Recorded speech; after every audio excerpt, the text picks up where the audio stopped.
Are we good to start? I mean, I'm good, unless we still wanted to get something to eat real quick. Ooh, I think I might have some subs left over from yesterday. Let me check. No offense, Levi, but I don't really feel like having subs that you left in your car. Oh my gosh, Levi! What are you doing? Oh my gosh, stop! Guys. I made the subs yesterday, and I'm checking to see if I have them left over.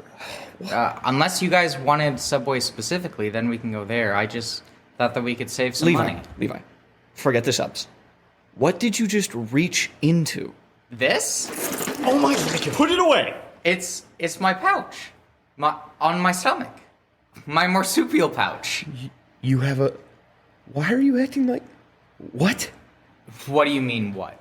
It's just my marsupial pouch. Don't act like you don't have it. We don't have one! That's not normal. Stop fishing around in it. Okay, I won't fish. What's going on out there? Levi, do you have Byron in your pouch? Byron does happen to be in my pouch, but I don't have him in there. He just likes to hang around in there sometimes.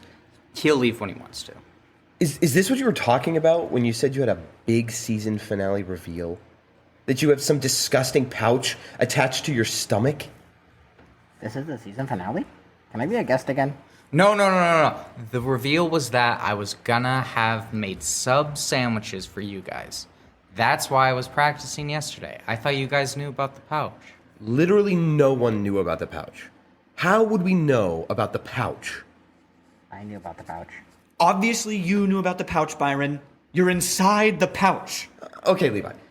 Just so everyone is on the same page here, you have a marsupial-like pouch that sometimes your older brother climbs inside of just to hang out. And apparently, you thought that not only did we know about the pouch, but also that we had pouches of our very own. Not to mention the fact that you have made and stored sub-sandwiches in said pouch for us to eat. Did I miss anything? Well, Get out of it! Get out of it! I forgot the sandwiches. All right, roll the intro.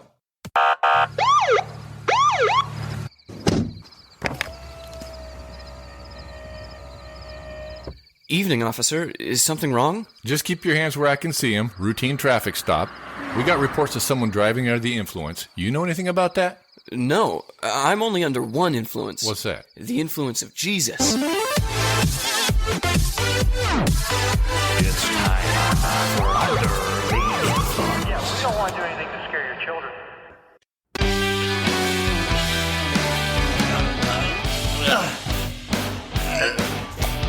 Oh, there you go, Byron. Fished you out of that marsupial pouch. Welcome to the podcast. And welcome everybody Shirt back else on, Levi. to the season finale You don't. of Under the Influence. I'm one of your three typical co-hosts, Jude Crane. Today joined by my two regulars, Jerry Crane! Levi Thiessen. and our special guest to wrap it all up, the perfect character development arc, Byron Decent. Byron Thiessen. Welcome back, We weren't Byron. even prepared to have you on today. We're not even related. Nope. We found two guys with the same last name who aren't even related. That's It's crazy. never happened, ever. But welcome back, dude. Yeah, thank you. Thank you for having me back. First guest and final guest of season Juan. And your final podcast. We're killing you before you can leave. Wow. Weren't supposed to yeah. tell him about that one. Oh, shoot. That ruins everything. Really failed. Hey, everybody. This is the season finale. Proud to be here. It's been Proud a to whole be an year. American. We have to jump the shark, like right now, right? Yeah. And just kill someone. We for the have podcast. dumped probably 3 months of Christian influence funding into this episode specifically. Funding. Writers, musicians, Yeah. actors. Which that means it's the three of us again. Well, the audio listener can't see, but actually each of us has a stand-in actor, and we're just dubbing Yeah. our voices over them. No one can see it, Our but we stunt paid a lot of We're money. right behind the actors. Yeah. Jake Gyllenhaal is in the seat I usually am, Just and mouthing Jude's words. I'm dubbing over him. We've got Which Hugh it Jackman. seems like a waste of our budget because they're not going to see that. They were also pretty passionate about it. These celebrities wanted to. They are adding So- a lot of hand motions, and I think that that's definitely worth the money. Yeah. You know what I can't believe?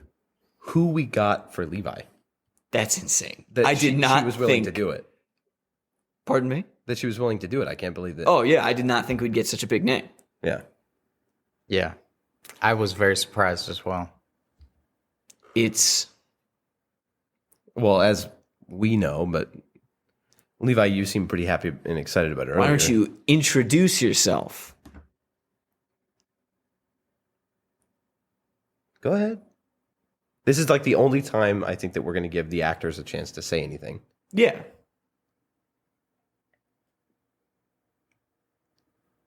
You don't have to be shy. You act for a living. Come on, you're one of the most You're making this hard for prolific the and actor who has popular to pretend to actresses say of your all time. lines. Or the actress. of our generation. All right. It's Amy Schumer. She's here, in-house, doing Levi's lines. Prosthetic beard, prosthetic hair, prosthetic last name, Thiessen. It's crazy. We landed She's it. just so dedicated to her craft. She is. She doesn't even like the fact that we were trying to make an exception for her and let her say something, which she's supposed to be silent. So She cares so much about the art form, the audio, that she let us do it. Of course, we've got Hugh Jackman subbing in for Jerry and Danny DeVito for Byron. We tried to get him as close as we could visually, but unfortunately... well, I mean, people tell me all the time that I sound just like Hugh Jackman. It's true. People say I look like Jake Gyllenhaal, and it makes me happy. Yeah, It's too not bad just we me. couldn't get him. He actually refused. That's he not was true. like, He's "Oh, right that's here." enough money," but That's not true. This is Jake Gyllenhaal. Yeah. In fact, I'll cut out this part of me speaking, and we'll have Jake Gyllenhaal say something to prove it. Yeah. okay, Go ahead, Jake. go ahead, speak up, Jake. Hey guys, I'm so proud to be here. I'm Jake Gyllenhaal. Dude. I always forget I'm how really passionate about the project, and I'd like to thank Jude for this opportunity to voice him. I am, of course, Jake Gyllenhaal. Yeah, I always forget how much Jake Gyllenhaal sounds like young Bernie Sanders. Or Richard Nixon. Or Richard Nixon, yeah. Anyway, you just heard from crazy. Jake Gyllenhaal, my favorite actor. Yeah. I guess we're letting them all talk, huh? Yeah, Go ahead, Danny. Amy? Amy, did you have something you wanted to say? no, Man, I can't believe it. Hearing her voice. It's insane. She has a voice for radio. She does. She does. Well, I might as well go real quick. Hi, everybody. I'm Hugh Jackman. I'm very, very happy to be here and have a good podcast. It's crazy because we can't hear them because we're just dubbing over, but they there have will headphones be on. Hugh Jackman's voice. it'll Right be there. crazy. That's crazy. Danny DeVito, if he says something, I'd love to cut him in. Go on, Danny. Speak up. I'm so excited to be playing Byron. I love it here. I love it. I'm excited. I've loved him ever since he was in the podcast. And I can't wait to portray him physically. Sorry, I didn't mean to laugh, Danny. You just got a funny sounding voice. It's really one of the most recognizable voices in Hollywood. Yeah. I'm stoked that we got these big names. Of course, we've got Conan, Fallon, and Kimmel on the writing team. And then for music, we have... And then sitting in for Imagine the guy in the Dragons. chair is a Mad. No, we have Ryan Reynolds sitting in for the guy in the chair. Yeah. He's not going to say anything. And then on music, we have Imagine Dragons. Yeah. They're the ones that performed our opening theme. Yeah, Go ahead, Imagine they did Dragons. guitars. Let them know you're here. Nice. Nice. That's Little cool. bit from their most popular song. I was worried they were going to speak, but they just played the Thank instruments. goodness they made did. everything a lot easier. We have Yeah. to pay them less. The nice thing Lot too less is they money. love to laugh, They sure do. and this is kind of like the first time we ever had a live audience too. So we can have them our funny jokes. They just guys, I'm not that Guys, funny. come on. It's an audio. All right. How'd you guys feel about the cold open? They really liked They really it. liked it. Really liked it. Uh, Jeez, it got quiet real quick. well, they're really good to turn it on and turn it off. You know. All right, Jackman or Jerry, you got anything special to say about the season finale? Well, I guess we're very, very thankful that you've listened this long. If you joined us on episode 1 and you're still here 24 episodes in, that means a lot to us. It means a lot to full us year. if you listen to just 2 of them, but it means a lot knowing that people enjoy what we talk about and enjoy hearing us. And if you're just starting here, well, it's Don't know how you messed up your numbers that bad. what? Oh, They're yeah. starting on 24. Well, they're probably listening to Spotify, and it's on most recent. Yeah. I do hate how Upside down. Spotify does that. Yeah. Or, sometimes people share an episode, like their favorite episode with somebody. And if you enjoy this episode, or you enjoy any particular episode of the show, I think the best way you can help us reach more people is just share them. Our podcast isn't necessarily very serialized. So That's true. If you enjoy, actually, I don't think it's serialized almost at all, except for the fact that we do serialize it by number. Sometimes we reference previous episodes, but it's never really heavily pertaining to the topic. Only one I can think of that like builds off of another one is the episode we did where we apologized for not actually answering a question, and then we answered it. We're like a public pool. Or where you apologize for. And someone who has a disease has a cut and has jumped into it. No matter where you jump in the pool, the disease, of course, being a positive message, you'll probably influence of catch Jesus. the positive message. Yeah, no matter where you jump into this pool, you'll be under the influence of Jesus.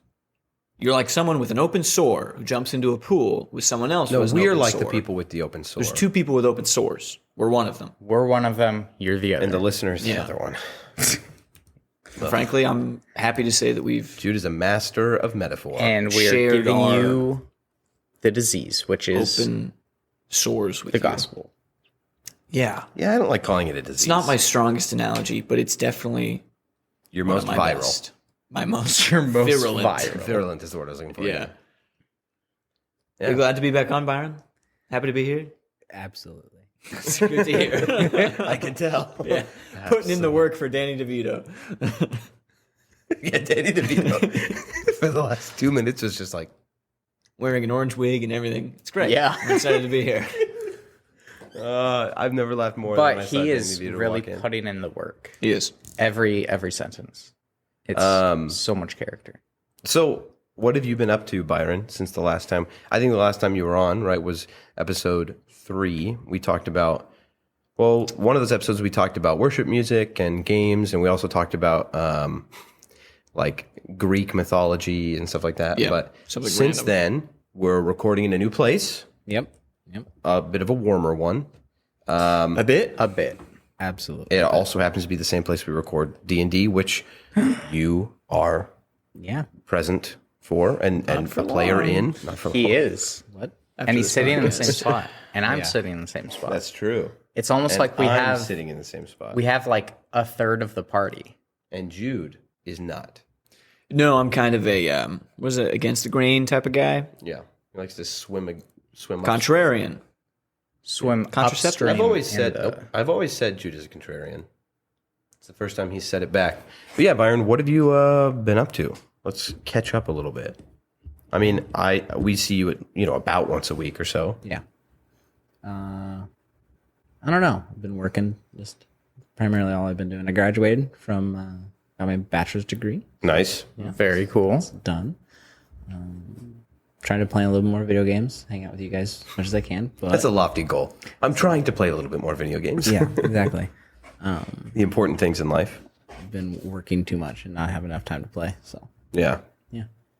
When you're playing, what are you playing? I heard a rumor. But go ahead, sorry. What rumor did you hear? Monster Hunter. I did play some Monster Hunter. Oh, is that fun? It's good. I enjoy it. I am not the best at it.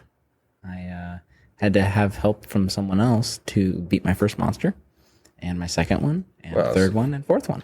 So say we all. But it's fun.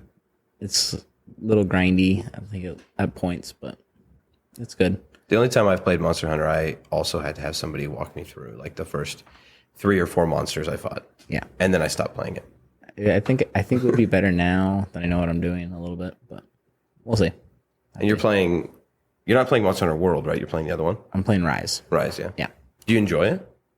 yeah, it's not bad. It's fun. I think those games are cool. What's your least favorite thing about the game? Favorite thing about the game? Yeah. What do you hate the most about The it? skill level to enter. Oh, really? Is that rough? That skill, trying to I'm not good at timing, so timing attacks, movements, and then recognizing what the monster's move is, and then you have cooldown on your attacks. So if you do an overhand, you have a longer cooldown, Yeah. and then I goof up and I do a long attack and then long cooldown and I get smacked. Yeah. Something I frequently hear about the Monster Hunter games is they're very Souls-like, like the Dark Souls series. In fact, some say they're harder. What's your opinion on that? I've never played Dark Souls, so I can't answer this wrong question. answer. I don't know about that. Well, you've never actually played a Dark Souls game, and I have, so I'll be the expert here. Anyway, Hey, that is a And I'll absolute be the expert lie. here. yes, we'll be the expert here. Hey, I played 3 hours of Elden Ring. Any of you guys plays Wow. Monster Hunter? I played 30 and played got Monster just Hunter. as far. You played 30? Yeah, 32 or 31, something like that. I think Put I got in- farther than you, actually, because I beat a boss you didn't. didn't I? Probably. The cat one? I don't even know what you're talking about. Yeah, wow. Yeah. In a way, There's a I'm cat. better. Wow. It could be said, kind of in the poetic nature you of ask, having... Byron? There's a cat. Oh, there's a cat boss. Hey, yeah. it's a cat. It looks like one of those little like Chinese restaurant cats, you know, that like wave their yeah. hand up and down. Yeah, like boy. with their hand wave and whatever. Yeah, except it's tall and And has a crushes sword. you. And Has a soul. yeah. Oh, Are they maybe not Chinese? the first one, but cats eventually The they lucky cat- get lucky swords cat and then they Chinese, yeah. have okay. elemental attacks and And it breathes fire. You heard it here first, folks. Cats are from China. Yep. yes, all No, cats. you asked if we've ever played Monster Hunter. I've played Monster Hunter World, but not Rise. Is Rise only on Switch? No, Rise is on almost everything, Oh, okay. and I think it's cross. No, it's not cross-platform. Cross-platform. I played about 10 minutes of Monster Hunter World. I actually prefer World over Rise. I mean, it's more of an MMO and stuff. More of an MMO. I've made a character in hours. Monster Hunter World, and that's it. That's basically playing. Oh, okay. I feel pretty good about that.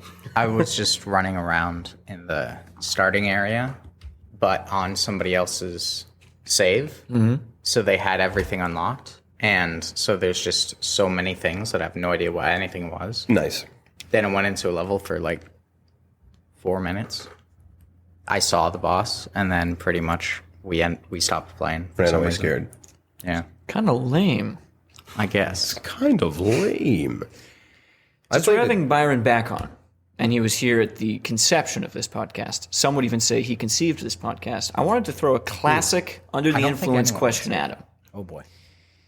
If you had a shrink ray that obeyed the laws of conveniency, which is like Marvel, so it works kind of how you want it to scientifically. Whenever you want it to. If you shrink a tungsten cube, it's still just as heavy sometimes, and sometimes it's not. It just kind of works how you Kind of want like it how to. they shrink Like a how sink. ants work. So Put it on I a get to keychain. set the parameters. So Pretty if I much. shrink it, However I you want it to want be it to be lighter in the and moment. smaller, Yeah. it stays lighter or smaller. But if I want it to stay the same weight Yeah. but have less mass, Well, the mass volume, The point have is less the- volume but same mass. Yeah. It's really however you want it to work. Okay. Because like the parameters of it in Marvel is they say that like Ant-Man can jump down or to the size of a pin while he's punching, so that all of the force hits just that spot. Whereas also when but then the same it should thing mean if that the he's- reverse happens when he grows, but it doesn't. He's But then he punches people and their whole body goes back instead of just like a pin-sized hole exploding through them, bullet? which still doesn't make any sense. And So, to be fair- when he jumps onto their shoulder, there should be like The human weight 200-pound human weight on his shoulder. plus all the in a equipment. pin. Yeah. I think they're trying to like Going keep through his kinetic shoulder. energy is still going. So like they're moving. He's Well- moving and then he shrinks and then it keeps the kinetic energy. But I don't know. I think you're lying. Anyway, what would the first thing you fix be with a shrink ray that obeys your rules? First thing I would fix. Yeah, like what about the world would you fix? Jude has this idea that like if Bin you Laden? have that something A like shrink that, ray you would- it would fix all the problems in the world. Pretty That much was, all that was the problems. proposed idea, is that with a shrink ray, especially a shrink ray that works that way, you could fix any issue. What's the first thing that you'd be like, I would fix this? Other than, like the easy ones like world hunger or I don't know. That's an easy one. Not an easy one to fix necessarily, but Yeah, it's you like just- the first thing anytime you are given like a hypothetical where you have like proposed unlimited power in some way, people are like, oh, well, world hunger. You shrink Not that all of that's a bad thing, humanity, it's just- and then Maybe a everybody single doesn't deserve to vegetable eat. patch. Hot take. Okay, so Byron, you were saying? Well, I don't know how to do it. I would love to figure out a way that you didn't have to sleep. And like, Oh, I never thought about that. I just don't know how it would work with the shrink ray because the shrink ray analogy doesn't work. But I would try to figure out a way that you could not have to sleep and still have. Honestly, All if cognitive Shrink you, your tiredness. if You could maybe yes, I can shoot just my tiredness. Well, if you're you only a need to little sleep tired. because of the amount of energy you're exerting, I have just don't exert as much energy. I have also thought about this. Sleep, like With a shrink it's- No, not with a shrink ray, but in general. the problem of sleep, which I see as a The big one, topic is shrink ray. because it's No, a let him third go. of Go off, all of human existence is spent asleep. Unconscious. Well, I wonder if that's changing. Like our generation. that's true. I sleep a lot less than I feel like my great-great-grandfather did. I was going to say. But are you sleeping as much as your body wants you to sleep? Absolutely not. No. Yeah. So how much more productive would you be if you just didn't. Didn't sleep. didn't have to? For about 4 days, really The productive, and then I died. problem is you would get like these people that would be labor-intensive jobs, and then 24-hour cycle, no need to sleep, so you don't need to have like time off, and you can like first like slave labor in third world countries. Whoa. You Like, took a you step could that I push- didn't follow. What? Why, how do we get to slave labor?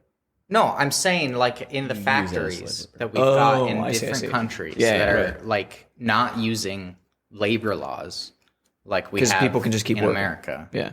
Then they just push them even more. So then your life becomes even worse. So like the Well, my like life doesn't. the way that certain areas are able to pump out products for cheaper disproportionately than we are in some ways, you're saying that problem would be exacerbated. no, I'm just be saying made that only worse. I think it would. the life of those people would be worse. But in the Why same is it way, any worse? Because they can't sleep or they don't need to sleep. Because So it's then just they the would same. they would be working more for during that time. isn't that what we want, though? Isn't that the whole point of eliminating sleep? Well, yeah, that's why I'm saying that because like all Why is over that the a bad world, thing? everyone would probably be working more. So it would just be proportionate, right? Yeah, but those people, they could just like chain into the place at their station. Like right now, they have the luxury They have- of human limitations. There is a limitation. You would- have to maybe it's send luxuries. the workers have to sleep at some point for some amount of time. The I don't type think of they're necessarily place- being allowed to, but The type of place where someone goes into a factory, works for 12 hours or like 15 hours, and then gets off of work is, if we didn't need sleep, is the same type of place that would go, well, then you can just work for 24 hours. Right? Is that what you're saying? Yeah. And that's bad? Why can't they work for 24 hours? I mean, just their quality of life would be like. he's worse, saying I that like feel, at because- least right now they can choose to not sleep in that time and they can do things like whatever they want or they just sleep and so it means that they don't have to be there working. Sounds like so the like real the problem- psychological, not the physical, but like the psychological tax it is on them, right? Having to work all the time, they would have to deal with that like at least. Sounds like the problem isn't eliminating sleep, it's people. Because if you eliminate well, sleep, well, then they obviously, just the see elimination of sleep is not the problem. It's just that would be a byproduct of it because there's already a Would problem. it? Yeah, but Because the people making those laws, if they didn't need sleep, if they just felt, refreshed all the time, maybe they'd be a lot sweeter. Doubt it. I doubt it as well. I also doubt it. Yeah. Typically, when given the opportunity to be better, humanity isn't Especially if the option to be worse is so easy. so enticing Yeah. because of money and power. So how do we fix that with a shrink ray, Byron? Yeah, Back to the actual question. yeah. I actually have no clue. I have a clue. You have a clue? What is Sure. the clue? It's a lead pipe sitting on a pool table. Okay. Take with that what you will. It's Oh, a lead boy. pipe sitting on a pool table. That's the only thing I remember from Saturday. Clue.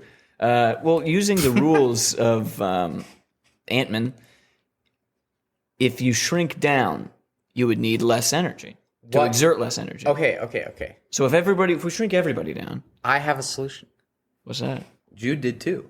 Oh, sorry. No, that's fine. I really didn't. I was just talking to Yeah, him that's about what I it. assumed. He said earlier, I have an idea. I did He have an started to say idea, it. but what And you then you it seem got actually like interrupted, you so care I about figured- it. So you should speak. So in Ant-Man, big spoiler. Oh no. Ant-Man? If you get shrunk too far, Yeah. like the limiter gets taken off and you go like really, really, really small. Sub-quantum. Sub-quantum. Whoa. Where another time is world. meaningless. No.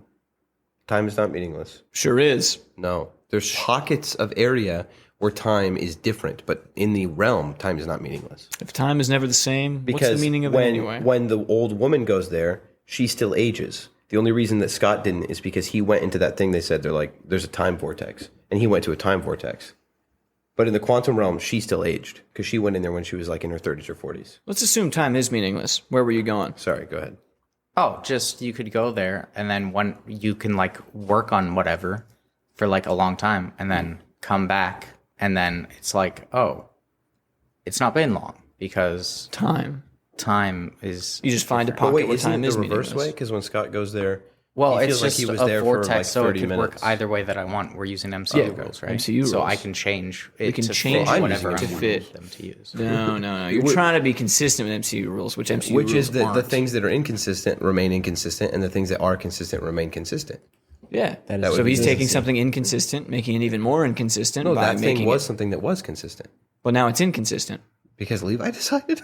because we're using MCU rules. Yeah, anything that you want can be changed. No, that's Yes. not true. That's definitely true. No. That is true. That is literally The MCU things that rules. are inconsistent. The way that we've been talking about this the whole time was that things that are inconsistent. No. We When made I laid out inconsistent. MCU rules, But it this was is the it first works how you want it to How work, you want it because to it's work. MCU. Shrink ray does, yeah.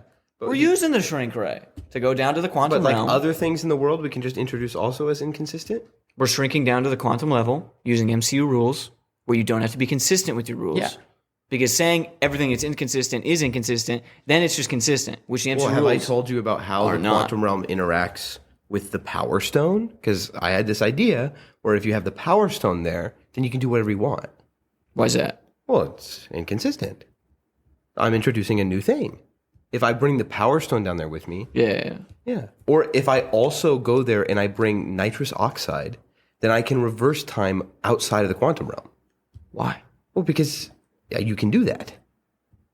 But you're taking ideas that aren't ever mentioned in MCU.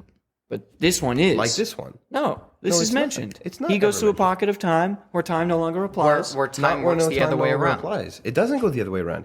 It just, what it is when he's there for a few hours, more time went by out there. Not the other way around, though. It sounds like you're ruining the fun of the analogy by Yeah. being a little bit man. boring. Okay.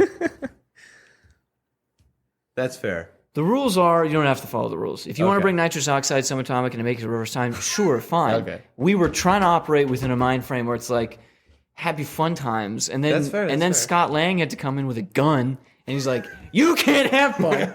I'm an ant." I was just correcting because he said that that's how it worked, and I was just saying that's not Here's how it works Well, in MCU. to my Nothing knowledge, works. I it's thought all wrong. How'd that they get the there could pieces of be a Mjolnir different- there? How'd they move them? What? How'd they move the pieces of Mjolnir? I'm still hung up on that. In Thor: Love and Thunder? Yeah. They didn't. They built that around it. They said that in destroyed the movie. entire cliffside? No, they just built. They destroyed it and brought it down and built that pillar there. They said in that they left it where it Doesn't stood. match the same sea level. Sea level just rises like that? Oh, I don't know, dude, but that's what they said in the movie. They said it and it was wrong. The entire sea level is completely different and way I without don't think so because it's outside still the on a boundaries. cliff in that scene. No. It's on that platform that's way lower to the ocean than it is, and it goes beyond what can be accounted for the ocean rising and falling. That's interesting. I watched a whole video on it, so now my opinion is just a copy of that guy's opinion. That's how I do it. Nice. Okay. Nothing in the MCU makes sense. Nothing. And I'll give you an example. I can't say it. I love the MCU. That's what I'm going to end this on. I Okay. was going to make a joke, but it was at the expense of women. So I won't. Oh well, I'm glad you still said That's how I that. don't like Captain Marvel. What? Well, I mean, It seems like Just she because just she's gets a woman, but you passes. make a joke at the expense of her doesn't mean an Wow. entire joke at the expense of women. well, no. might The have whole been. thing is he doesn't like Captain Marvel, so he must be misogynist. He hates women. Well, he And doesn't we're like back Captain to the Marvel because consistency of MCU he doesn't like Captain rules. Marvel because he is a misogynist. Yeah. Yeah.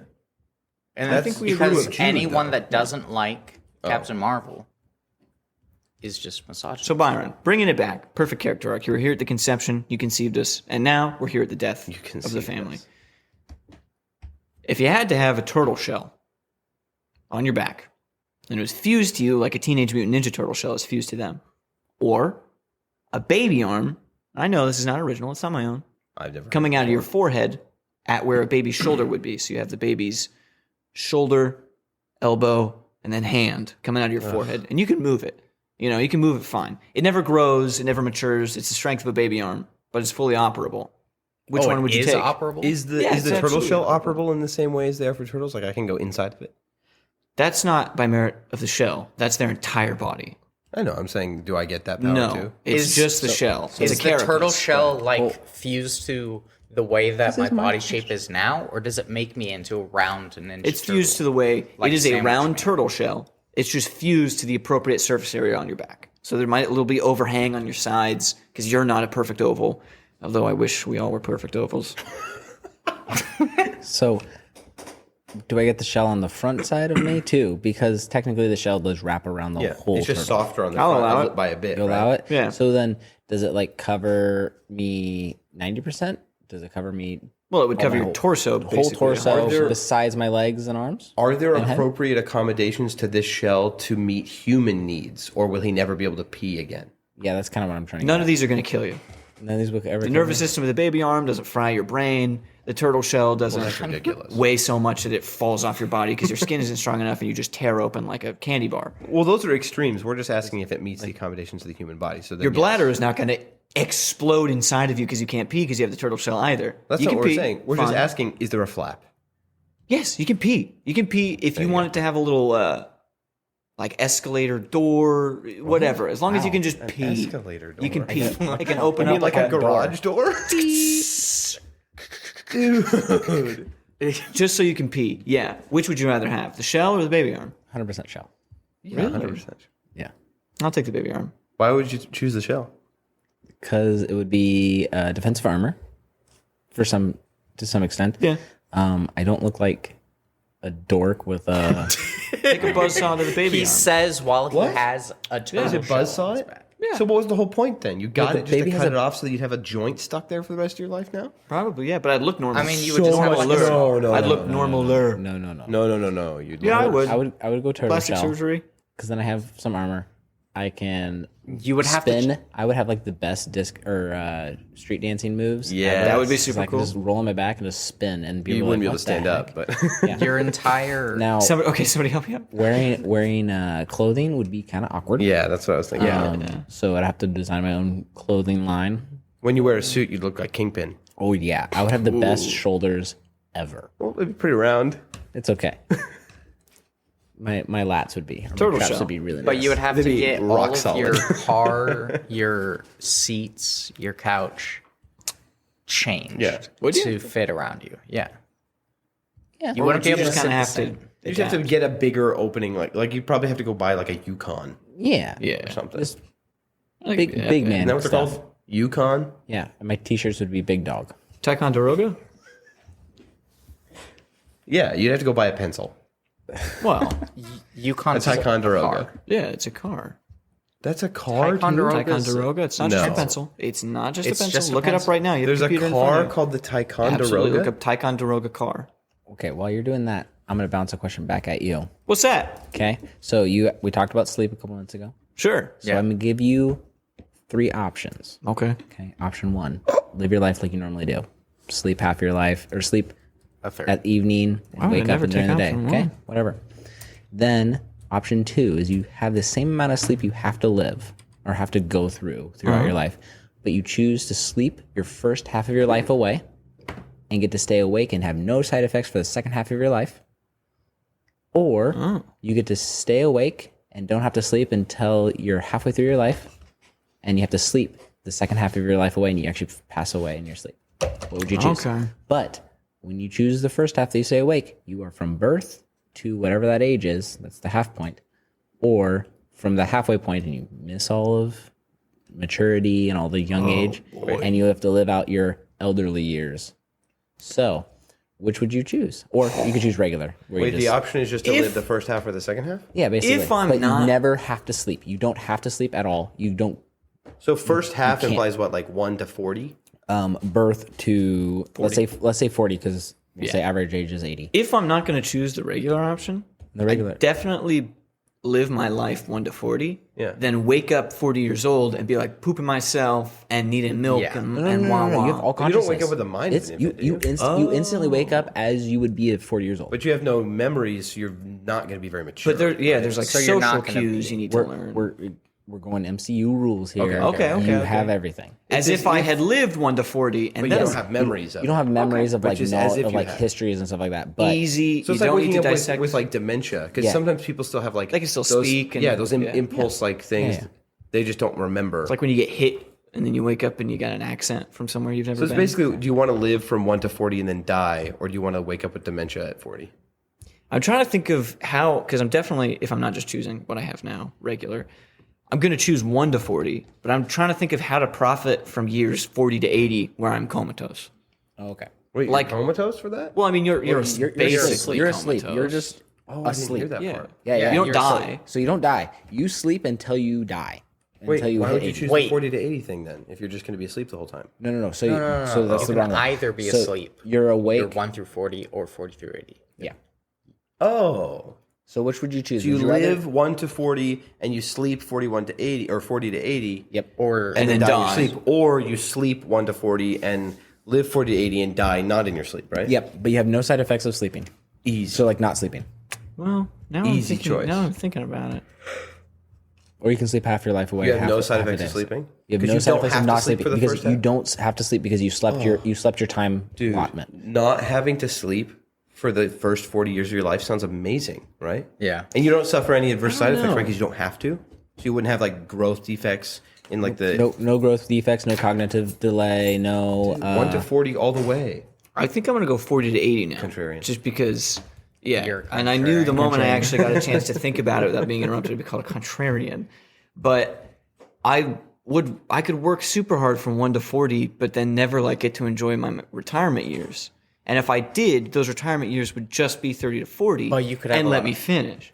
And so, but imagine if I woke up at 40 and 1 through 40, I could just have like my body donated to science basically, and they can conduct whatever experiments they want as long as they're not life altering. And I'll take that money and then, Well, how would you do and that I if you think, weren't and I awake? know this is going to get immediately dissected, but I think just within the parameters of like MCU rules, right? I kind of get we don't have to make it as identical to the real world as possible. Is that allowed? So like I can say for those first 40 with years. intolerance. Yeah. So I let them use my body for experiments, wacky doodle experiments, Okay.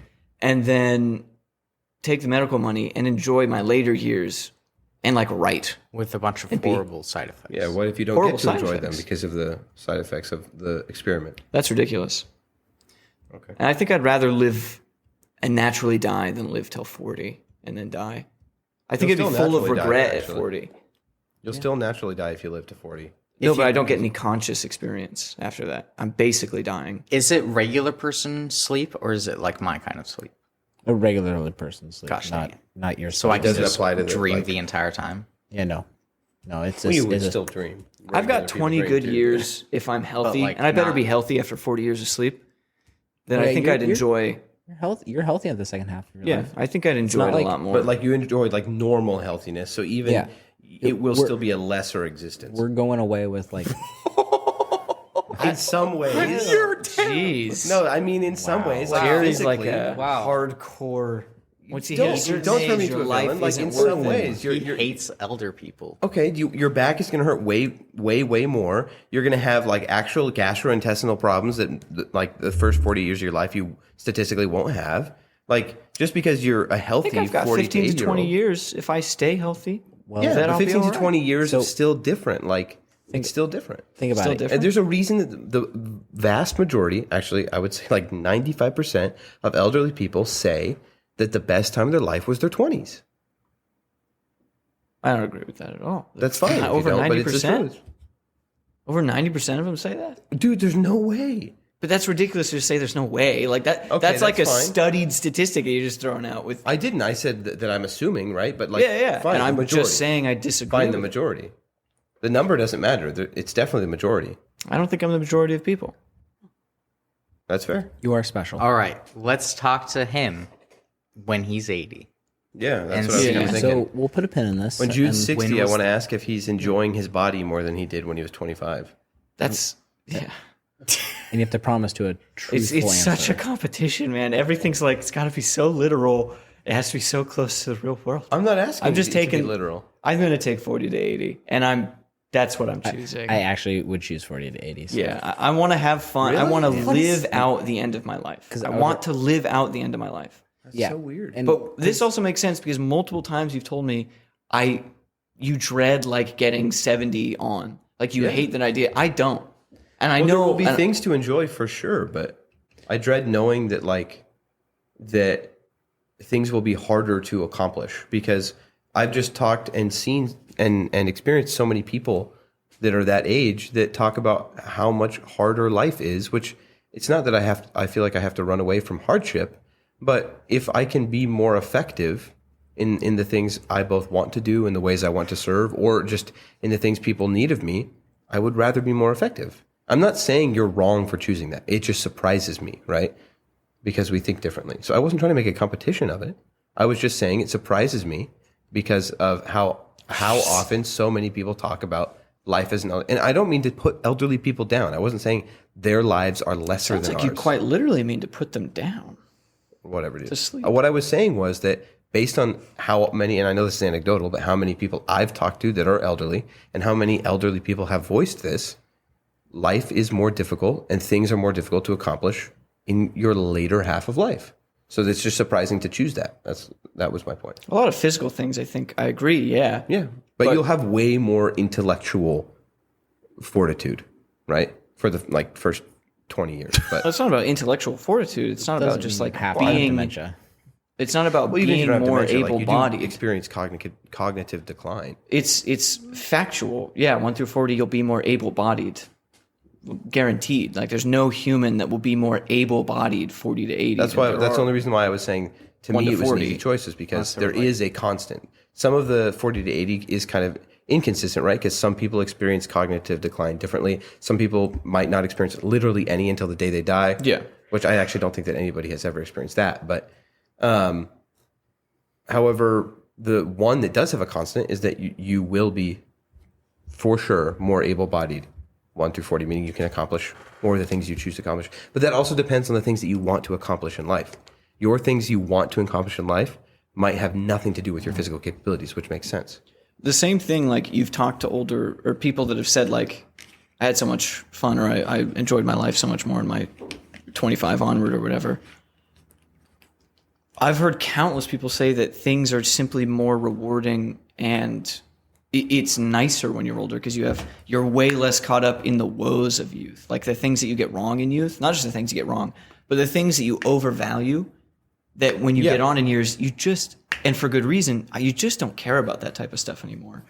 That's what I want to live out my last years more than I want to That makes sense. experience the early ones.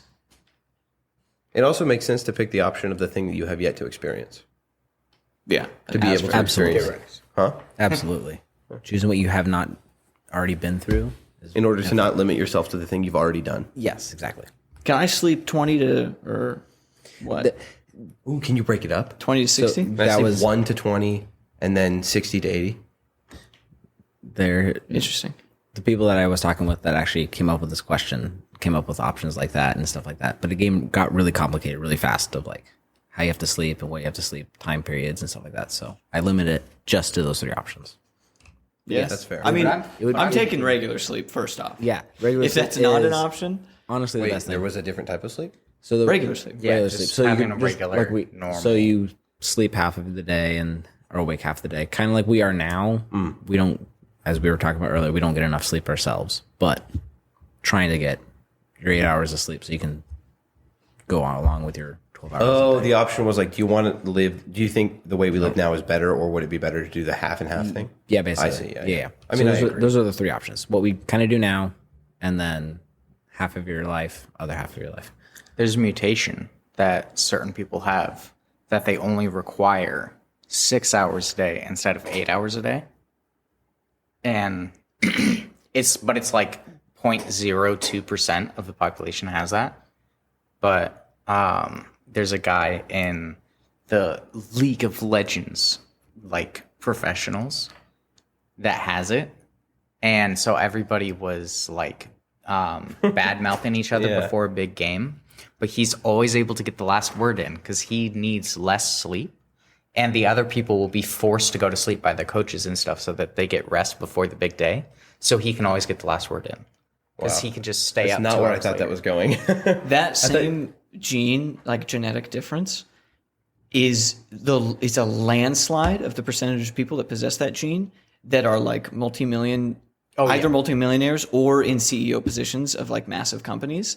And the funny thing is, it makes up like a massive majority of them, but every single one of them touts the lifestyle of like, I sleep for 4 hours, I wake up, I get on the internet, do the grind, work out, blah, blah, blah, blah, blah. And what that ends up doing is like directly harming people who are trying to replicate that lifestyle because nobody understands it's a completely genetic thing. You cannot train your body if you're a 7 hour, 8 hour sleep person to go to 5 to 6 hours. Yeah. And so it's funny to see that although those people do end up always finding statistically higher paying jobs and positions of power and then touting that it's because of this genetic thing when really it's not. It's just an interesting anecdote. And then people who try to replicate it get destroyed and get even further away from the capabilities of reaching those positions Because because it's they so try damaging and on live. their body. Yeah, it absolutely ruins your body. I was just watching a video about the crazy amount of people that possess the same genetic need for like 5 to 6 hours of sleep, and they always end up in higher ending positions statistically. That's weird. I mean, it makes sense, Yeah. but it's funny that it actually has gone that way too. Well, cool. We've chatted about a lot of stuff here for a lot longer than we had intended, I think. But there was some stuff that we wanted to talk about too. No, I'm okay. That looks like a dog treat, man. Sure you don't want it? Yeah, I'm all right. You can eat your gross chocolate. It's just I had one melted and I and almost- I rehardened. barely about swallowed more than just a that. billion times. It's so much worse than you think. Oh, I really? tried one. Oh, you did? It's so awful. Last week, I tried one. We wanted to talk about failing a little bit, right? Like I think we just threw out the idea of talking about failure as a topic. Now that could mean what it means to us specifically, I guess, like how we have failed and how we've overcome failure, or what it means to fail and what it means for the Christian life, right? But let's talk about failure. There's some things that I thought about it today. One of the things was how there are, I think, different kinds of failure for the Christian. There is like falling into sin, right? Failing to do good. But then obviously I think there's the other kind of failure, which I think is significantly less important, I guess, or carries less weight. But sometimes it feels like it carries more, which is like setting out to do something and just failing to complete it, or like failing to achieve Like something. personal. Yeah, like goal. Like that can just mean like trying to set a personal goal in like a sport and failing it, or like attempting to be somewhere on time and failing it, or or trying to foster a relationship with somebody in order to marry them or something, and then it falling through and it feeling like a failure, right? Whereas that doesn't necessarily mean you sinned to fail to marry someone or to have a good relationship, right? It can be a result of it, but I don't know. That was just where my mind went first when I was considering failure. What is the verse? Is it not? I don't know if it specifically talks about failure, but it's because I think it's the context surrounding the verse that I want to bring up. He's made stronger through our weaknesses. I don't know. You can probably look that up and find it. Yeah. If we had the guy in the chair here today. I have an anecdote about He it. would know it. Give me off just the a top of his second. head. Oh, by the way, I look up Ticonderoga. It's not a type of car. It's definitely not. I just thought maybe there's a chance there's a Ticonderoga. Yeah, I knew car. that's what you were doing. He is made strong in my weakness, right? 2 Corinthians 12:9. My grace is sufficient for you, for my strength is made perfect in weakness. Maybe I'm thinking of the wrong because I thought it was Old Testament. But while Jude finds that, Levi, what are your thoughts on failure? This episode brought to you by the Bible.is app.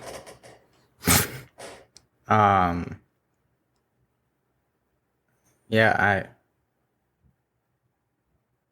I mean, You ever failed? No. no. I know you're the least likely one here to fail. That is no, not really. I think we're all pretty failure prone. Yeah, in different ways. In different ways. Yeah, For sure. but I don't know.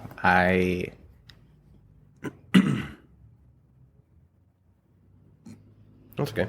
I was listening to some sermon podcasts and stuff today about things loosely related to failure, just because it was on my mind. We were going to be talking about it on the podcast today.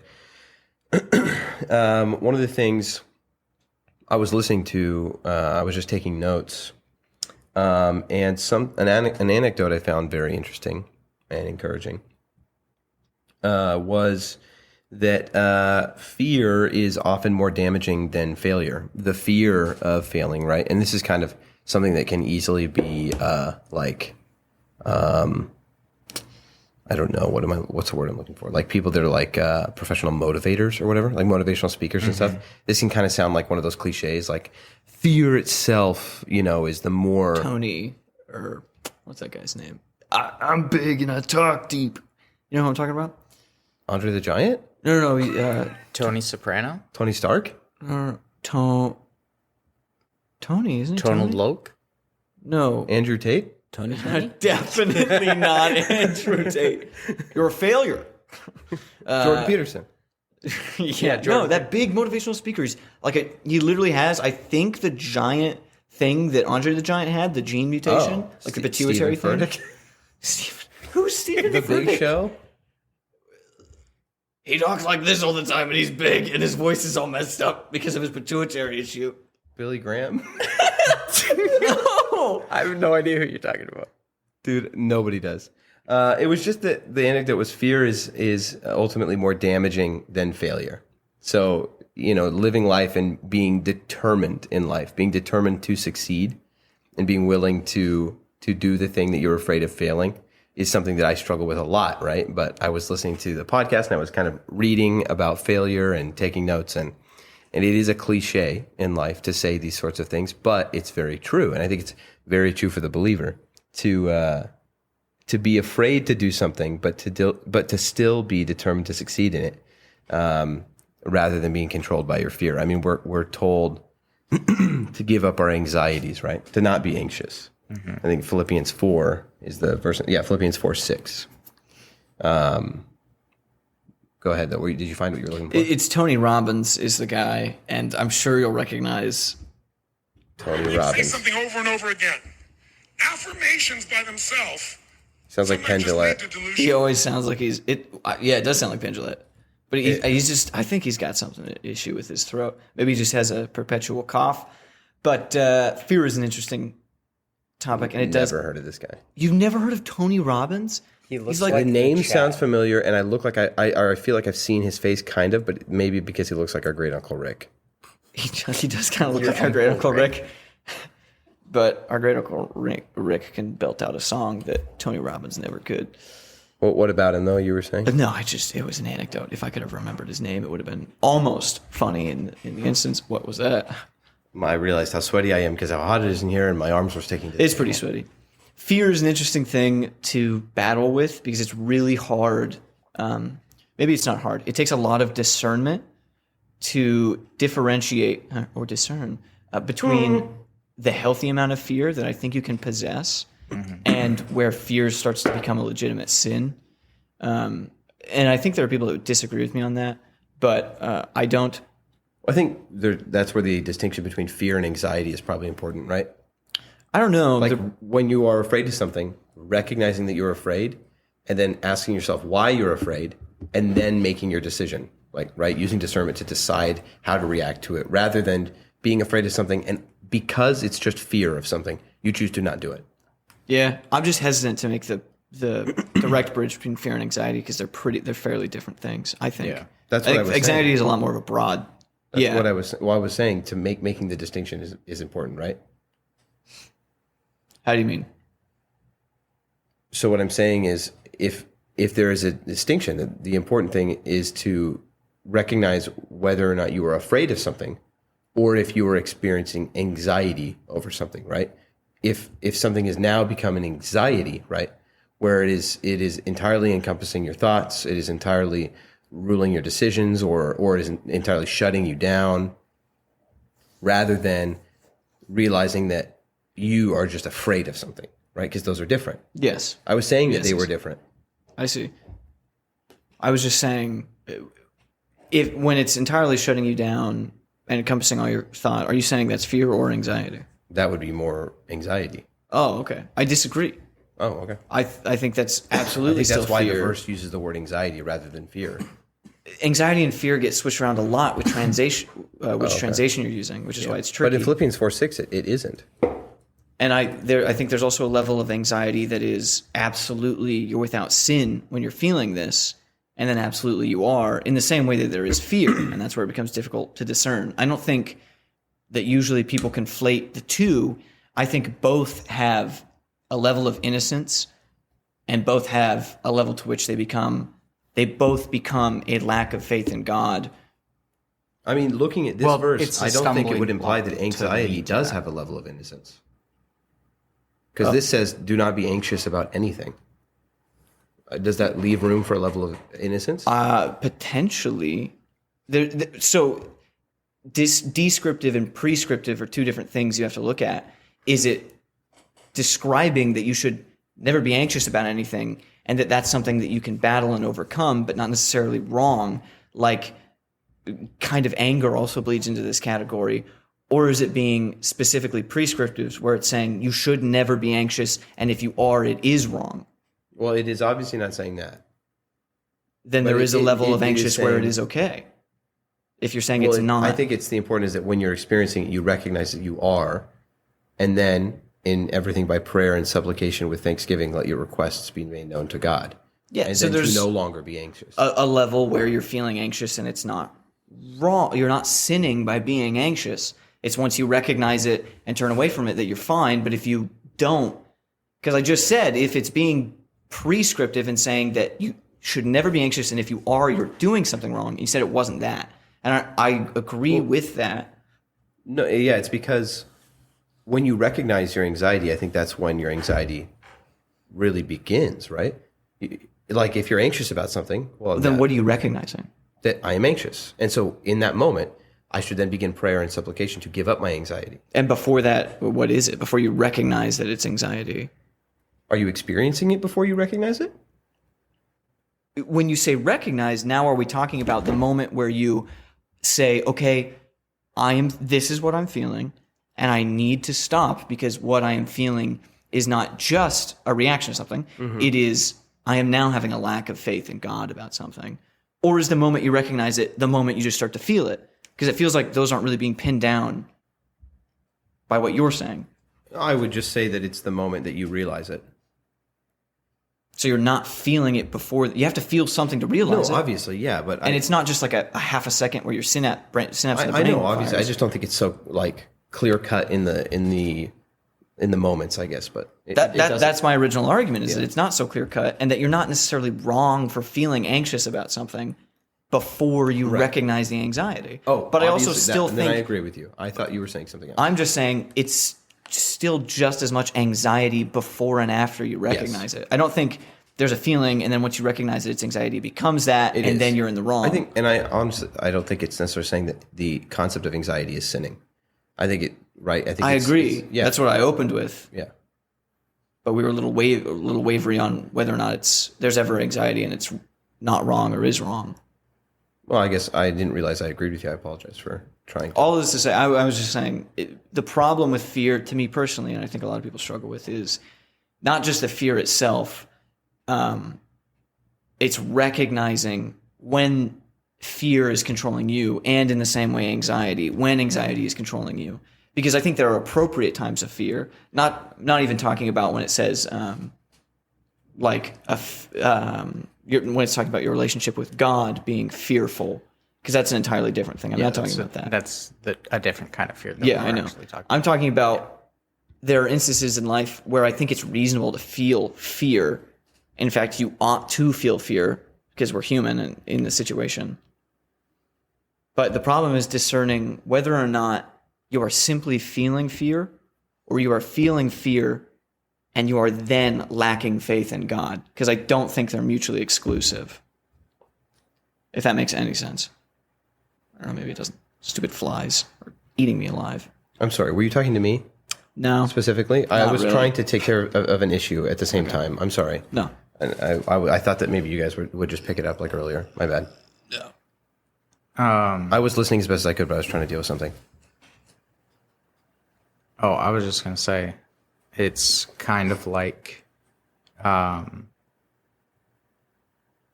doubting. Like there's a A healthy, yeah. like Yeah. being unsure of something, but not having it shake your foundation. Absolutely. Like, I know that we've talked about this before, but I feel like it's a similar. It's not that it's happening to you. It's how you're choosing to deal with whatever thing is going on. Yeah. Like whatever your body is doing to you because of this, or your mind jumps to because of whatever situation that you're talking about. It's about what you're deciding to do against that or with that. That's the issue. Yeah. That's what I was trying to point out when I say there is a level which is not, you're not actively sinning, I don't think.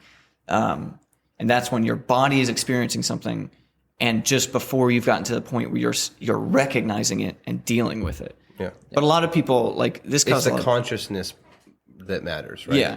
And the people that struggled with fear, at least that I knew when I was in high school, and anxiety, would often get put in a really difficult position because this distinction wasn't being made. And then the moment they felt anxiety or fear, they immediately thought, I'm doing something wrong. Something's wrong because I'm feeling this. And then they thought, well, now I'm doing something wrong because I'm feeling these things. And it would either increase the level of fear they had in themselves or the level of anxiety they had in a certain situation. Yeah.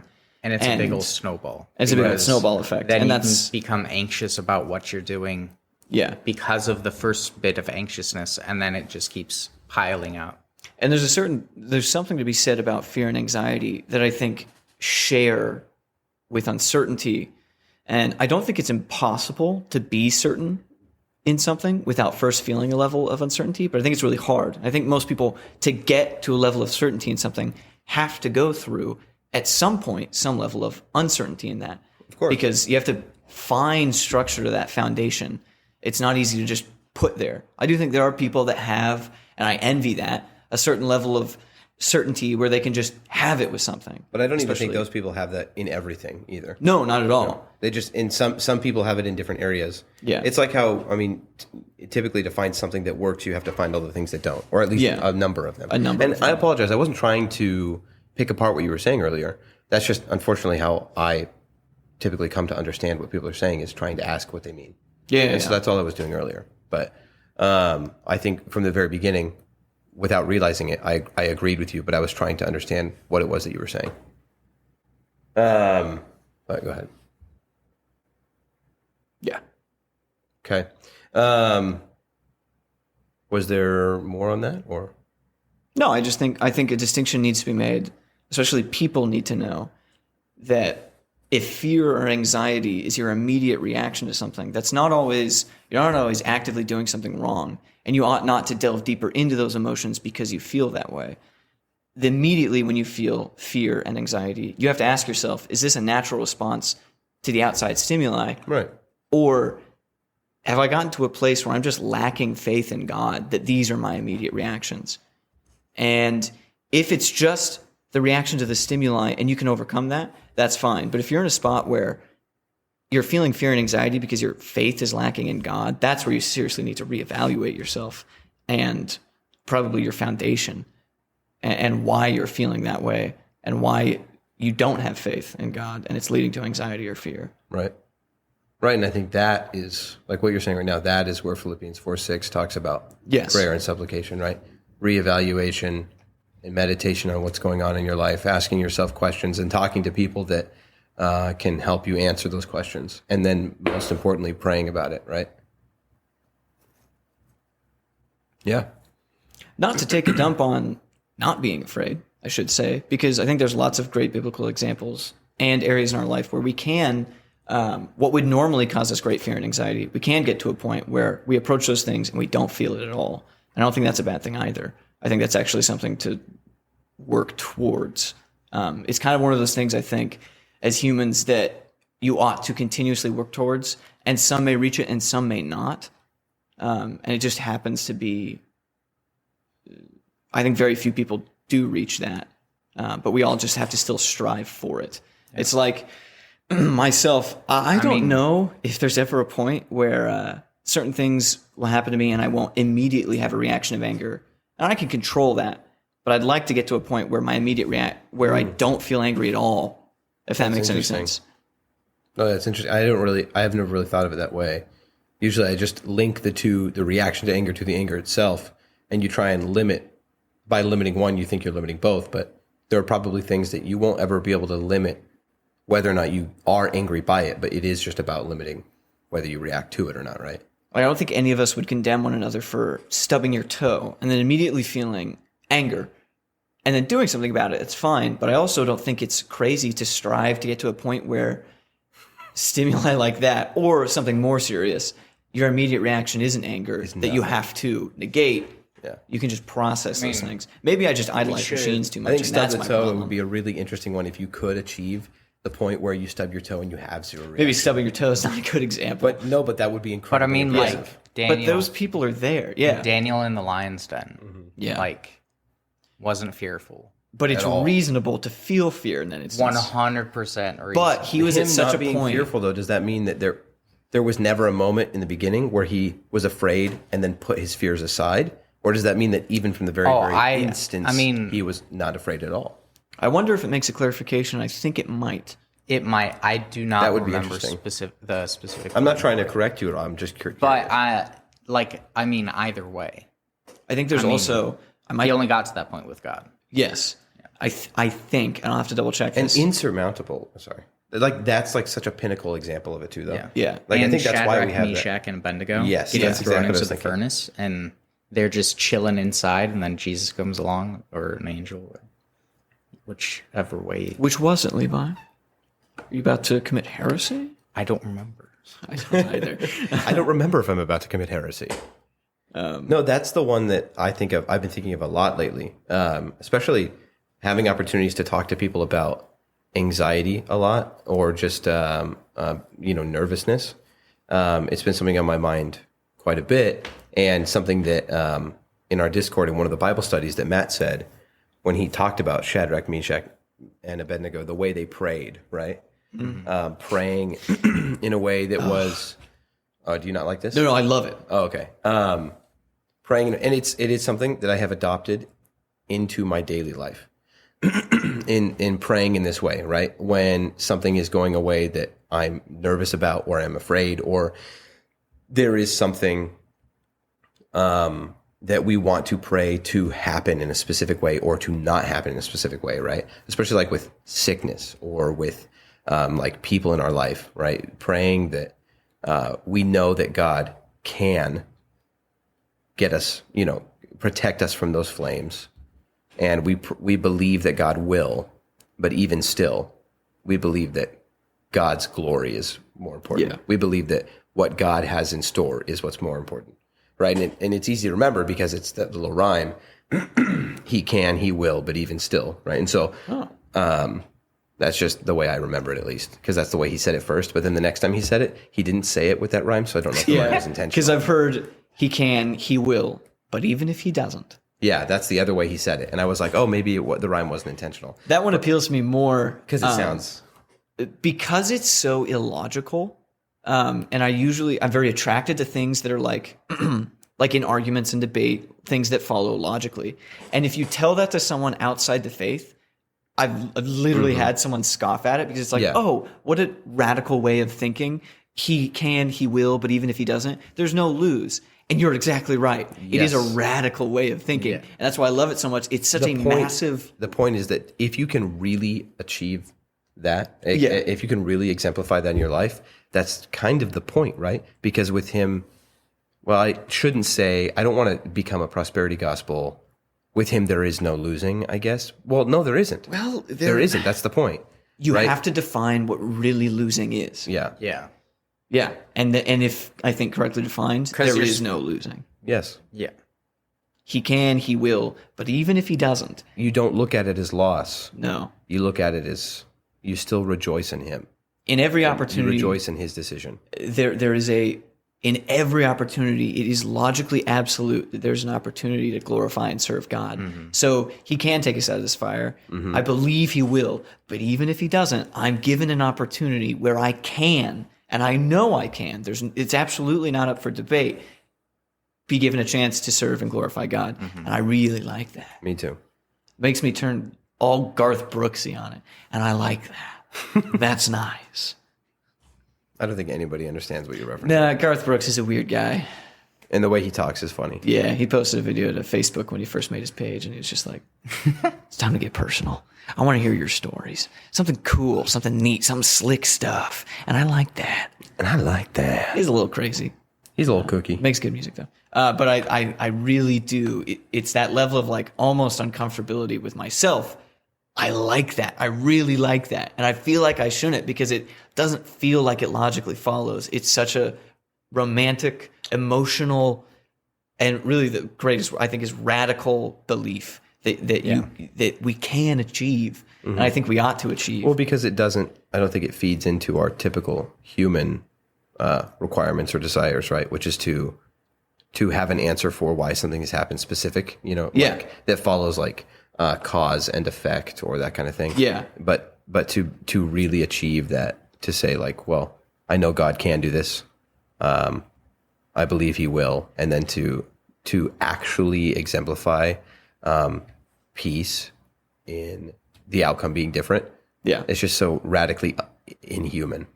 There's such a will of the flesh to understand everything. It's something I specifically struggle with a lot because I want to understand everything. And sometimes you just can't. And it's by merit of not understanding, and this sounds self-glorifying, but that you can understand. And that is, I think it's really like, just like ridiculous for someone outside the faith to look onto. Yeah. And it's by merit of that ridiculousness. I think you can change a lot of and affect a lot of hearts from people outside the faith. That's also one of the things that they try to use against us. Yes. Is this idea that it so radically goes against the flesh's need to understand something. And it's only through merit of that, going against understanding, that you can glean an understanding. I mean, that's the original temptation. To understand, to know. To just to know and be like know what God wants. It's a very real. Know what God knows. to know what God knows, and like to know what he plans, to know what he's doing and why he's doing it, but to be at peace without it. Yeah. All right. So we started with failure, and we ended with faith. Didn't we? Yeah, we did. Which I think that's important because I think a part of dealing with failure is that having faith that even in failure, first of all, he's going to be there. He's still going to love you exactly the same. He's going to love you exactly the same as when you're succeeding in glorifying him as when you're failing, right? Yeah. And go ahead. I just think the only real way, not that you have to make up for everything. That's not what I'm saying. But you absolutely do not. The only real way to crawl out of the pit of failure is firstly to recognize what you've done wrong, but to have the faith that you can do better. The faith in God that, okay, I can get out of this place. With faith God, with God. Yeah. Yeah. Not that you can. Through him. Yeah. Right. I mean, the biblical formula for it, right, is to confess and then to repent. And repentance takes, I think, a tremendous amount of faith. You have to have faith that he can get you through. I mean, repenting is acknowledging it, right, and then changing. Yeah. Right? It's more than confessing the fail. I mean, this is specifically in sin, right, which I think is the one that really, really matters, the type of failing that really, really matters here.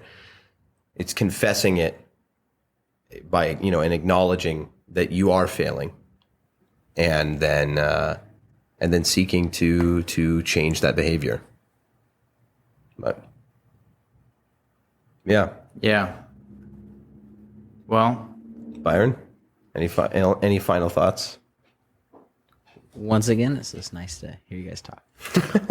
I was gonna say we did fail.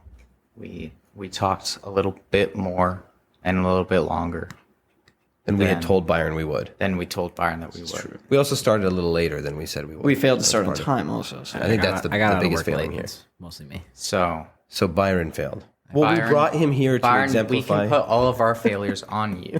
Yeah. So listener, just find no, I'm just don't find someone to just throw your failures on. No. No. Take Unless- ownership for them. Earlier, Jude said you can't make up for failures, and I said you absolutely can't. I think what is it you said? You can't, what did you said? What are you talking about? Well, I pointed at you in reference to you. Oh, interesting. You can't, not that you have to, like, make up for all Make your up for, right? failures. And I said, Yeah. well, absolutely, you cannot. I think that the making up for is the confession and and the repentance. I want to make sure I made that distinction to make it so I didn't seem like I was saying something ridiculous there. You can make up for all your failures, absolutely. But you just can't do it on your own. Yeah. That's the point. Yeah. That was. Sorry, Levi. I didn't mean to cut you Oh off. no, you're good. I mean, I'm just segueing around. You're just segueing around. Yeah. I would like to see that. You segueing around. Yeah. Anyway. Yeah. Well, if there's Go- go ahead. When you're failing, when you're I thought he was anxious, when ending you're it. fearful, go to God. He's got you. And then it won't be so bad the next time. Yeah. But anyway, we love you guys. Yeah, and there was one thing I wanted to say before Oh, we go. That's why I was all trying to right. say something. Sorry. I'm sorry. I think, and because we said it earlier, but it's that that little formula for prayer is something that I've wanted to share on the podcast for a while. And so I think, obviously, we've already talked about it, but I do want to challenge people listening. The next time that you are faced with either tragedy or something that is difficult, or just something that you want,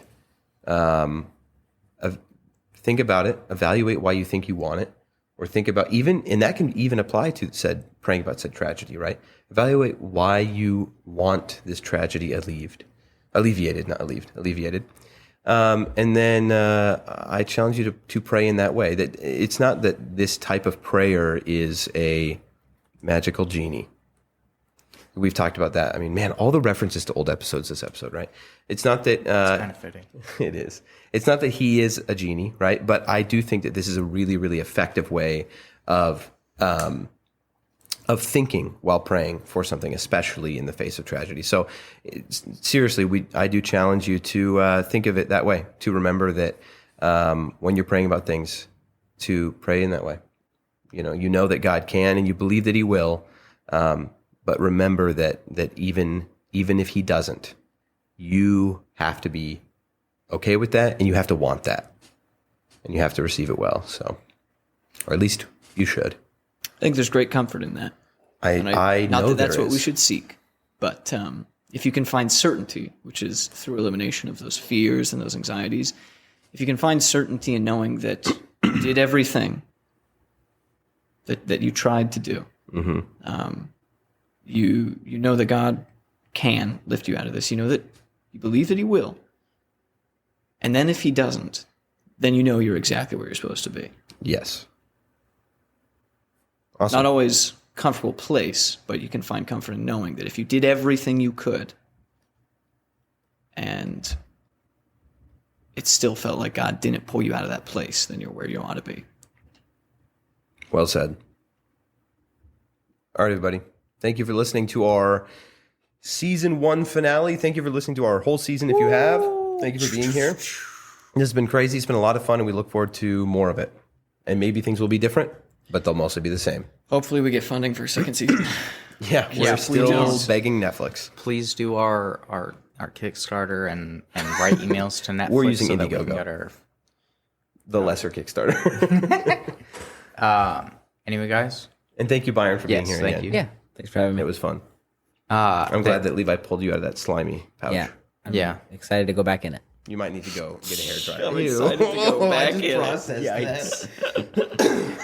in. I'm excited to crawl back in it. It's already so hot in this room. I can't imagine how hot it is in my marsupial pouch. Yeah. Oh, but it's all snuggly. Well, it's hot Yeah, enough. it's a different when you kind of- rummage All right, through it, we all can right, all hear all it. right. We're getting off track again. Rummage through that Thank you pouch. very much, and roll the I outro. end the program by saying, you've made this day a special day by just your being you.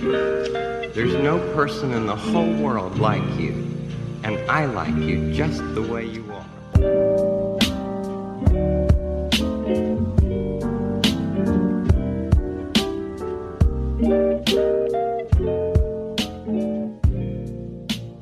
That's a good one. Thank you all for joining us for a whole 24 episode season of Under the Influence. We are so honored to know that you have enjoyed our show, and as a special surprise and thank you, we would like to share with you a teaser of our upcoming and brand new second official Christian Influence podcast of Lore and Legend. An official actual play D&D podcast uniting 8 players and 1 dungeon master in the epic fantasy world of Volumgard. More news is coming, so stay tuned. We hope to be announcing a release date very, very soon. Now, enough of me rambling. I'm just so excited. I'm sorry, but you want to hear the teaser, so here we go.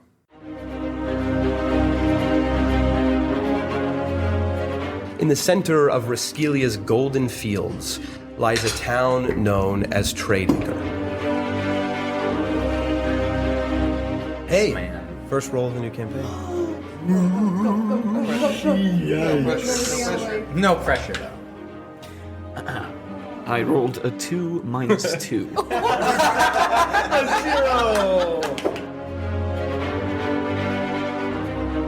Ilmater, Lord of the Rack, and the one who endures. Thank you for your glorious light. Well, I think that's mostly because you toot your food. How do you feel about being carried? What? And then Elvin, I speak to her. It was an honor to battle such a strong maiden as yourself. What do you got that would stick to my bones? Stick to your bones? I'm hungry. Edivard will remember this. Okay. Looks straight at you, these dark red eyes, burning like coals. Looks right into your soul. You goose head. I like it. Okay.